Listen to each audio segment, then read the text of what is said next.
Vamos a conversar de inmediato, sí, con la coyuntura política, porque durante la jornada de ayer los partidos y también los movimientos de Apruebo Dignidad, junto al Partido Socialista y el Partido Liberal, inscribieron el pacto Unidad para Chile, con el que van a competir en las elecciones de consejeros constitucionales, que son el próximo 7 de mayo. Esto además luego de que no prosperara la lista única junto al socialismo democrático. Queremos profundizar en este tema junto al diputado y además presidente de Convergencia Social, Diego Ibáñez. ¿Cómo estás, diputado? Bienvenido. Cansados estamos, pero gracias por la invitación. Bueno, pero a pesar del cansancio, ¿quedó conforme o no después de tanto negociar? ¿Quedó conforme con lo que entró al CERVEL? Sí, no, mira, la verdad es que nosotros siempre fuimos desde un principio propensores de la unidad más amplia posible.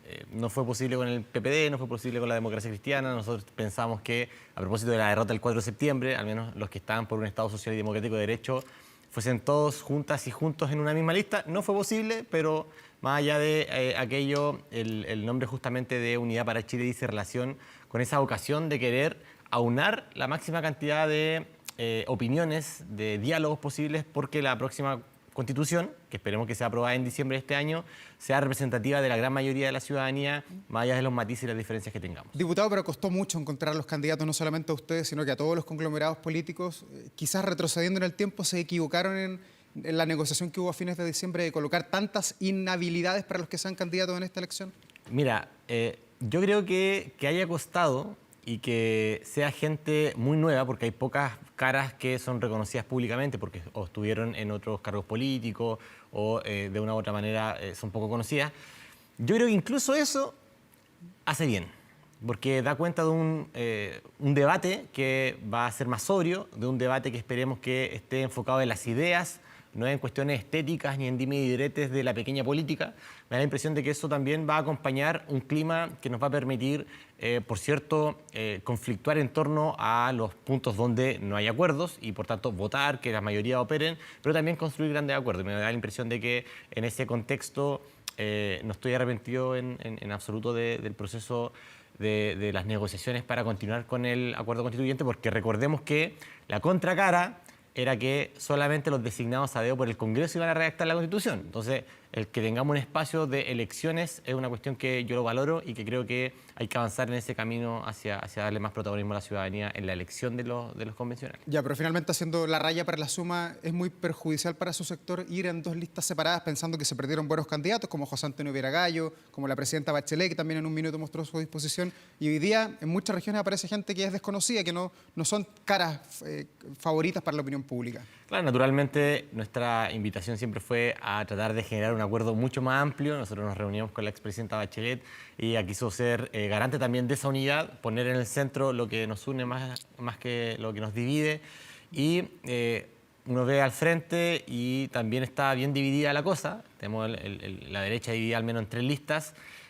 Más allá de quién gana o quién pierde, creo que el centro del debate debe estar enfocado en lo que le importa a la ciudadanía, que es los derechos sociales y cómo vamos contribuyendo a un Estado que se haga cargo hoy de la crisis del malestar y de la crisis de la política tradicional que ya nos inunda por varios años consecutivos con protestas y vuelta de protestas y vuelta de protestas desde el año 2006 en adelante. Hoy es el momento que tenemos para, independiente de la lista en la cual tú estés alojado, construir esa unidad para contribuir a una nueva Constitución que ponga en el centro los derechos. Oiga, diputado, y de acuerdo a las proyecciones que se hacen, usted que estuvo en las negociaciones, de los 50 cupos que hay, ¿cuántos aspira a sacar Unidad para Chile, que es su conglomerado?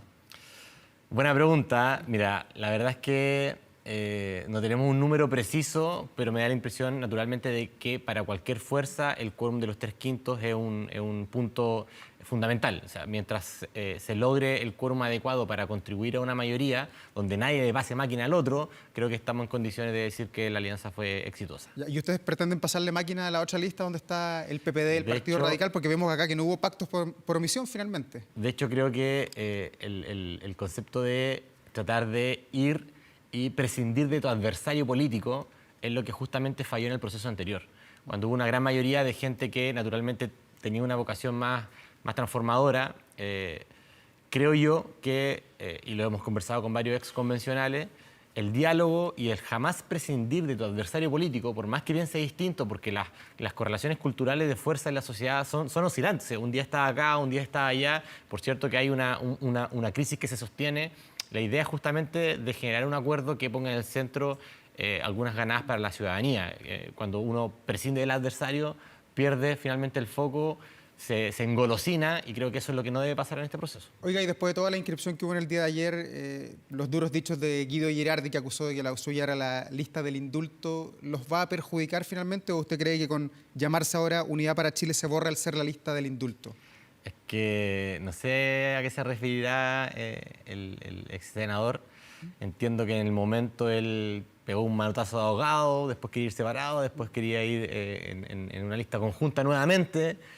Yo la verdad es que no entiendo muy bien su caricatura por lo demás. Ya, pero ¿usted cree que ese mote no va a estar sobre los candidatos a lo largo de Chile que hoy día estén bajo el amparo de Apruebo Dignidad? En absoluto. De hecho, fíjate que en la región de Valparaíso, de donde yo soy oriundo, ¿sí?, llevamos al ex rector de la Universidad de Valparaíso, Aldo Valle, llevamos a la académica María Soledad Pardo por parte de Convergencia Social encabezando la lista. Yo veo muy lejos de la caricatura a grandes personas que se han puesto a disposición de la construcción de una nueva constitución. Y a propósito de su región, ¿no quedaron un poco disconformes con cómo se conformaron los cupos? Porque allá el Partido Socialista se quedó con 2 cupos, con Aldo Valle, pero también con Marcelo Schilling. Tuvieron que ceder, pensando en que el único senador del Frente Amplio es de la zona, los alcaldes de Valparaíso, de Viña del Mar, de Quilpué son de centro izquierda, o más de izquierda. Yo creo que aquí hay que ser muy generoso en cómo uno va construyendo los acuerdos. Frente Amplio en la lista de 6 lleva 3 candidaturas, el Partido Socialista lleva 2, el Partido Comunista lleva 1. Finalmente, esta pequeñez política de cuánto me das tú y cuánto te doy yo, y por tanto ahí genera una especie de transacción, me da la impresión de que vuelve un poco espuria y fría un debate que debe estar acompañado del calor de las ganas de unirse. Por eso el nombre que nosotros señalamos es Unidad para Chile, no solamente para que nos unamos entre quienes pensamos iguales dentro de una misma lista, yo iría más allá. Hoy necesitamos incluso, a veces hay gente de izquierda que no le gusta que uno diga esto, pero necesitamos incluso unidad con la centroderecha, para lograr consolidar lo que en Europa los estados de bienestar consolidaron después de la Segunda Guerra Mundial, que es justamente un piso civilizatorio de derechos sociales, salud, previsión social, jubilaciones dignas, que nos permita salir adelante como país. Y aquí ningún sector político, ningún color se puede llevar la pelota para la casa, porque después de partida le va a ir muy mal en los años siguientes. Entonces, partiendo por allí, yo salgo un poco de la pelea mezquina y me gusta mirar un poco más con horizonte de mediano plazo el proceso que estamos desarrollando. Ya, o sea, no tuvieron que ceder mucho, dice usted, en Valparaíso. No, o sea, creo que si es que hay que ceder mucho, bienvenido sea. Si es que hay que ceder poco, bueno, que sea por un objetivo mayor. Me da la impresión de que no hubo un problema en esa área. Ya, y después del pacto que se configuró ayer, que quedó ya sacramentado con el documento que se ingresó al CERVEL de la Unión de Apruebo Dignidad con el Partido Socialista, ¿los socialistas hoy día son el partido pivotal de la coalición que gobierna nuestro país o no? El partido pivotal yo creo que está entre la coordinación intersectorial. O sea, porque usted mismo lo dijo, que el Partido Socialista tenía que aparecer mejor en la reconfiguración de fuerza. Claro, a propósito de la entrevista que di a un medio, claro, efectivamente me da la impresión de que esto, voy a explicarlo bien, cuando los momentos sociales cambian, oscilan, de una revuelta a una pandemia, a una crisis económica, a una guerra, cuando tú tienes una crisis de seguridad, a propósito también de una crisis migratoria, las configuraciones políticas tienen que adaptarse. Y cuando queremos construir mayorías, no podemos enfrascarnos en pequeñas identidades que nosotros pensáramos que van a durar para toda la vida. Los partidos políticos, los movimientos sociales y ciudadanos siempre van oscilando, y creo que en ello uno siempre debe estar abierto a construir nuevas coaliciones, en este caso Apruebo Dignidad o Socialismo Democrático, debe estar dispuesto a dar el debate de fondo de la reconfiguración del tablero político en su conjunto. Si nos quedamos encriptados o cristalizamos en ciertas fuerzas políticas que creemos que van a durar para siempre, la época del Frente Popular, la época de la Unidad Popular, la época de la democracia cristiana en su momento, han sido momentos muy convulsionados que han ido cambiando en sus alianzas para poder llevar a un propósito común, que es justamente mejorar la calidad de vida de los chilenos. Y eso es lo que yo creo que también en este momento se expresa hoy en Chile. Y me parece que es natural y es sano que así sea. Es sano que comiencen a debatirse nuevas fórmulas de alianzas políticas entre diversos movimientos, que algunos son más tradicionales, como el Partido Socialista, y algunos son más nuevos, como el Frente Amplio. ¿Pero eso hay que debatirlo o se configuró a partir de ayer que ingresaron el documento? No, eso hay que debatirlo naturalmente. O sea, es un debate profundo que hoy día no se va a resolver. O sea, hoy día el Partido Socialista no es el partido principal del gobierno, para usted. Como partido principal, es un partido importante, desde luego un partido importante. También es importante el Partido Comunista. El pivotal es el que tiene más ministros, el que tiene más delegados, el que tiene más cargos finalmente. A ver, si es que nos vamos a la lógica de cuántos tiene uno, cuántos tiene otro, claro, no podría decir que de una u otra manera el Frente Amplio podría ser el partido pivotal del gobierno. Por otro lado, nos podrían decir que el Partido Socialista o Socialismo Democrático que tiene el Ministerio del Interior, pero yo creo que hoy la gracia en los momentos tan convulsionados es en la articulación entre experiencias distintas. El pivote allí está en el comité político y el comité político tiene un equilibrio de fuerzas notorio. Por tanto, el exministro o el actual ministro Mario Marcel, la ministra Toá, la ministra Antonia Orellano, la ministra Jara, que son de coaliciones distintas, se coordinan muy bien en este espacio que es justamente el pivote político que da la centralidad de la política pública en Chile. Entonces, lo que venga después, la verdad que será parte de un debate más profundo. Oiga, diputado, ¿y cómo va a ser la campaña? ¿El PPD, el PS, usted cree que va a ser todo diferente o van a apuntar cada uno a su público? En la misma lista que están ustedes, están con el Partido Socialista, está el Frente Amplio, está el Partido Comunista. ¿Va a haber diferencia dentro de la lista de ese montón de partidos que están metidos en Unidad para Chile o no? Yo creo que hoy la democracia se ha convertido también en una especie de pelea de audiencias. A propósito de la hegemonía de las redes sociales, la opinión pública, cada uno tiende a hablarle un poco a su propia audiencia. Como yo soy de Frente Amplio, le voy a hablar a los jóvenes. Yo como PPD le quiero hablar, no sé, a una especie de centro espurio. Yo creo que hoy estamos en un momento en el cual el voto obligatorio ha roto esa... el paradigma. Esa distribución de audiencias. Hoy el voto obligatorio lo que te impone es que más del 50% de la gente que no votaba ahora va a ir a votar. Y eso cambia cualquier tipo de correlación.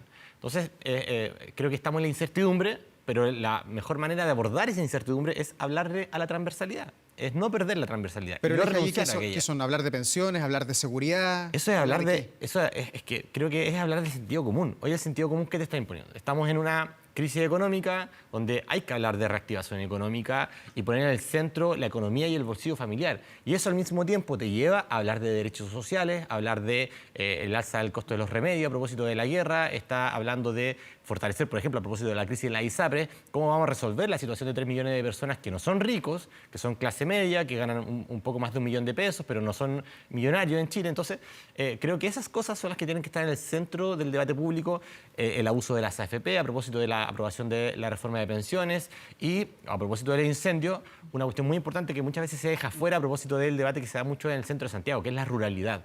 La pobreza en la ruralidad de la zona sur, que además tiene a mucha gente abandonada y que es el Chile profundo. Hoy ya llevamos más de 1.100 casas quemadas. Sí. Muchas de esas dicen relación con un espacio de abandono también del Estado hacia las zonas rurales del sur de Chile. Oiga, diputado, y lo que tiene que ver con las listas, Unidad para Chile, que es el partido de ustedes más el Partido Socialista, sumado a lo que va quedando el socialismo democrático sin el PS, ¿van a sacar los 4.620.000 votos que sacó el presidente Gabriel Boric o van a estar lejos de esa cifra o la van a superar? ¿Cuál es su visión?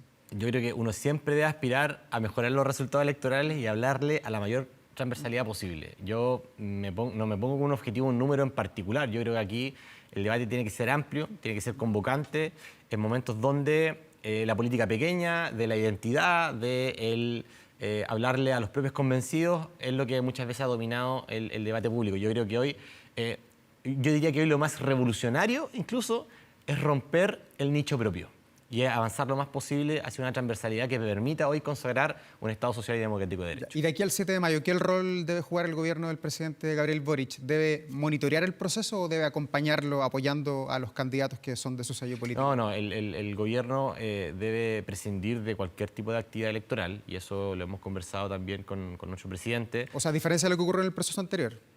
Es que el proceso anterior, a propósito de los dictámenes de Contraloría, se señaló que el gobierno finalmente prescindió y cumplió con la normativa. Si hoy tienes que dar la garantía como gobierno de que todos puedan competir en igualdad de condiciones, y eso es lo que ha dicho nuestro presidente y no nos cabe duda que se va a cumplir. Claro, pero hoy día el CERVEL sancionó al alcalde Sharp en Valparaíso, a la alcaldesa de Villa Alemana también por tener demasiada injerencia en el proceso pasado. ¿Se puede repetir eso también o no?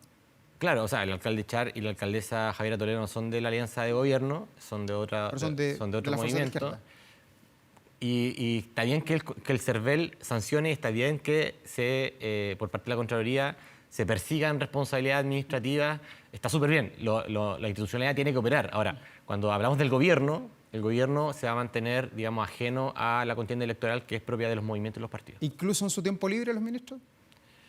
Yo diría que incluso en su tiempo libre. Ya, o sea, no son bienvenidos en la campaña, dice usted.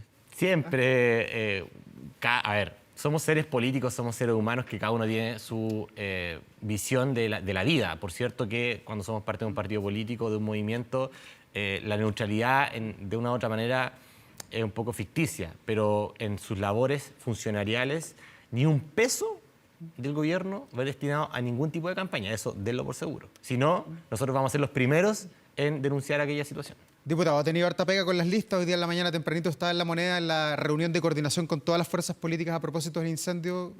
¿Qué se evaluó en esa reunión? ¿Qué balance hace de tener sentado ahí a sus adversarios políticos, pero sí, con un objetivo común, que es Chile, que es el fuego? Sí, tres cosas principalmente. Primero, que esta emergencia se debe enfrentar con la máxima unidad posible. Aquí no hay colores ni tendencias que justifiquen no ponerse a disposición de la emergencia.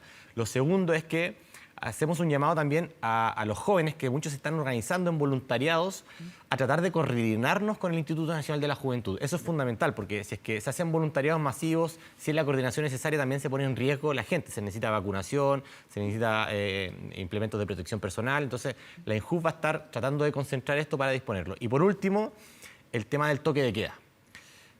Hay un espacio de coordinación junto a las Fuerzas Armadas y junto a los equipos de emergencia municipal y de gobierno que están evaluando permanentemente la situación y no se va a descartar ninguna herramienta. Pero por ahora no, el toque de queda se ha dicho que no. Por ahora no, porque las evacuaciones que se hacen durante la tarde o durante la noche e incluso el despliegue de los equipos municipales durante las altas horas de la noche puede ser perjudicial el toque de queda con estas características para justamente combatir la emergencia. Entonces, está la Fuerza Armada, está el gobierno, están los municipios y los equipos de emergencia evaluando y no se va a descartar ninguna herramienta para que la ciudadanía quede tranquila. Ya, y hubo intercambio de opiniones ahí con la derecha política, vemos a los presidentes de los partidos políticos que estuvieron sentados allí frente a usted. Ya no están en el Congreso, están ahí en una reunión en La Moneda pensando en el fuego. Sí, básicamente mejorar la coordinación con los alcaldes, particularmente con los alcaldes que no son del color político de este gobierno, que ya se ha hecho, pero fortalecer ese trabajo es muy importante. Ya, ¿cómo evalúa la gestión del presidente Gabriel Boric de esta emergencia que lo obligó a suspender sus vacaciones y que ha mostrado que fuimos superados finalmente con la planificación que hubo para enfrentar la temporada del fuego?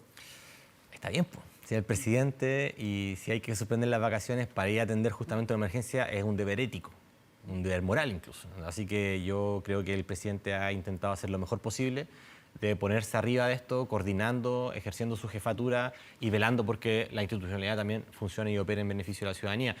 Quiero señalar algo, sí, que es muy importante. Yo sé que hoy estamos muy enfocados en lo que es la emergencia, pero no puedo desconocer, este es un debate que viene mucho tiempo dándose, la falta de ordenamiento territorial y la falta de regulación del negocio forestal. Eso es muy importante. Hay una ley de incendios que está esperando en el Congreso ser aprobada. Hay una ley que presenta el gobierno para la obligatoriedad del negocio forestal de establecer cortafuegos y también necesitamos hoy un plan nacional de ordenamiento territorial en función de las cuencas porque somos uno de los países que está dentro del top 10 de los países que son víctimas de la crisis climática a propósito de la escasez hídrica.